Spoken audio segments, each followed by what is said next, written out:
In his book, The Beatrice Letters, the author Lemony Snicket, that's the pen name of Daniel Handler, he writes this: "Strange as it may seem, I still hope for the best, and even though the best, like an interesting piece of mail, so rarely arrives, and even when it does, it can be lost so easily."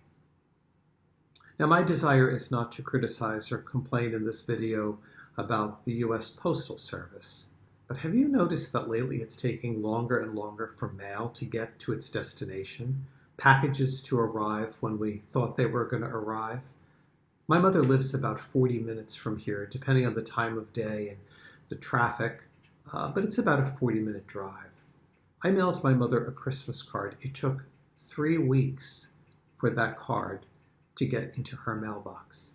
And other people have shared with me some of their frustrations and even some amusing stories about how long it's taken for mail to get from their house to its intended destination.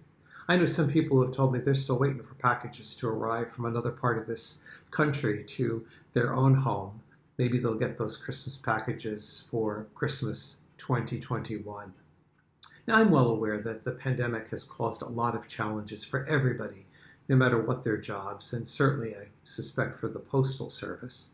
And I'm aware that some people will say, well, you just email people. And you can do that pretty quickly. They can get it within minutes. I don't know what your experience is, but there are many people who do not really read their emails every day, and they don't respond very quickly to emails. So, I'm not certain that email is the solution to this great challenge of postal delay. But even more than that, don't you enjoy getting mail? Don't you just enjoy getting mail and seeing, not the bills or the third-class mail, but, the packages that somebody sent you or a letter from someone, and you look at the stamp that they put on the letter and you turn around and you see the return address. I was very excited. Within the last month, I received 2 letters from a religious community that I know in Paris, France.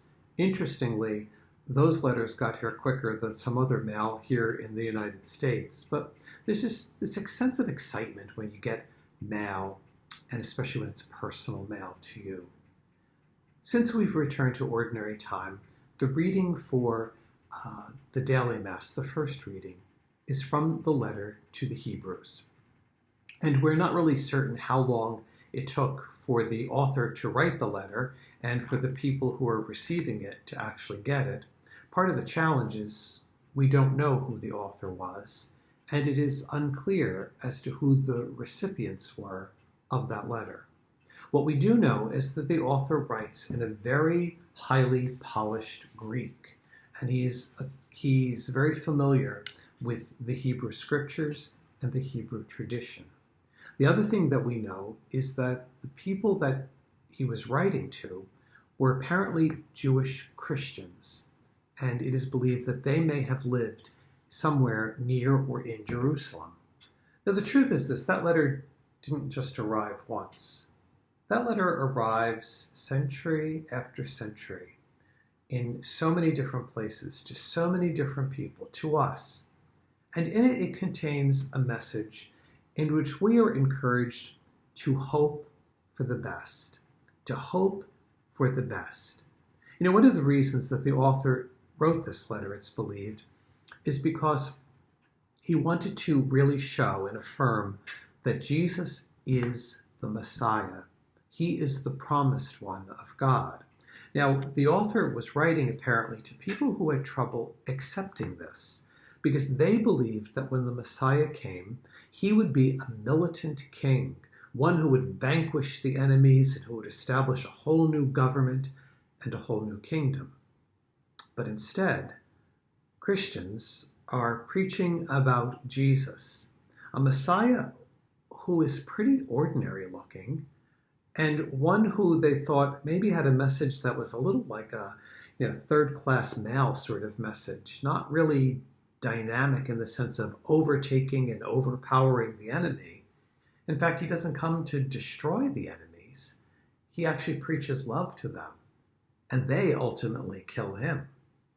But the author continues to write that Jesus indeed is the Messiah. He is the Savior who is risen from the dead. This is the hope that he wants them to continue to not only believe in, but to live every day of their life. And the other thing is this, the author says that if you're going to accept Jesus as the Messiah, that you are going to have to be willing to accept inconvenience, struggle, hardship, and even suffering. That's why in today's passage from Mass, he writes, "You endured the great contest of suffering." The early Christians learned, and what we continue to learn, is that the message of Jesus was not so much what he said, and he certainly didn't write it down and send it in a letter. Jesus lived it. He lived it in such a compelling way that people understood what it meant to experience good news. That this message, Jesus believed, would not be delivered in the future by Amazon Prime or FedEx or a first-class letter. It would be delivered in the lives of his followers, who would show people that there's always a reason to hope for the best, because the grace of God is accompanying them. You know, part of my extended family, I have a very large extended family, part of my extended family belongs to a religious sect that believes part of their mission in life, their calling, is to go door to door to announce to people the truth of their faith, the truth of their message and what they believe. And if no one's home or no one answers the door, they leave the literature. There is literature to leave, but it is first their testimony, first their willingness to share the message that they believe is their mission. And they're willing to do this even when the door is slammed in their face by someone who doesn't want to hear it. Now, even as a young person, I thought that what they believed seemed very odd and it didn't make sense to me at all. And truthfully, all these years later, as an adult, I still don't understand the message, and it doesn't make a lot of sense to me. But what I do remember, even if I don't agree with what they believe, was their willingness to go door to door, to personally carry the message, and to maintain that religious faith is not a private thing, but it's something that I'm willing to share with others. Now, as I said, my point today is not to complain about the mail system. It's not just sharing a story about my extended family, nor am I suggesting that you leave right after this video is over and knock on your neighbor's door and tell them your faith story, tell them about your calling to faith. Now, I'm suggesting, however, that we live in a time, and maybe it's even more with the pandemic, we live in a time where people need to receive a message of hope. They need a message of support. They need someone to listen to them. And they need faith. People need faith. They're looking for it. And it needs to show up somehow at the doorstep of their life. And as the Pope Emeritus Benedict said, people need God. But they don't need just any God, he writes. They need the God of Jesus. They need the God of Jesus who says there's always a reason to hope for the best. The challenge is this. What holds you back from going to people and being the good news to them? I'm not talking about strangers. I'm not talking about the person you don't know who lives across the street from you. I'm talking about your relatives. I'm talking about your friends. Sometimes there are good reasons for why we don't go to them. But many times the reasons for us not going to be a voice of hope and strength and support, someone to listen to their needs, the reasons we don't go are petty and they're small.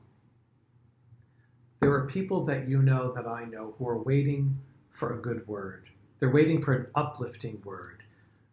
They're waiting for someone to tell them there's a reason to hope for the best.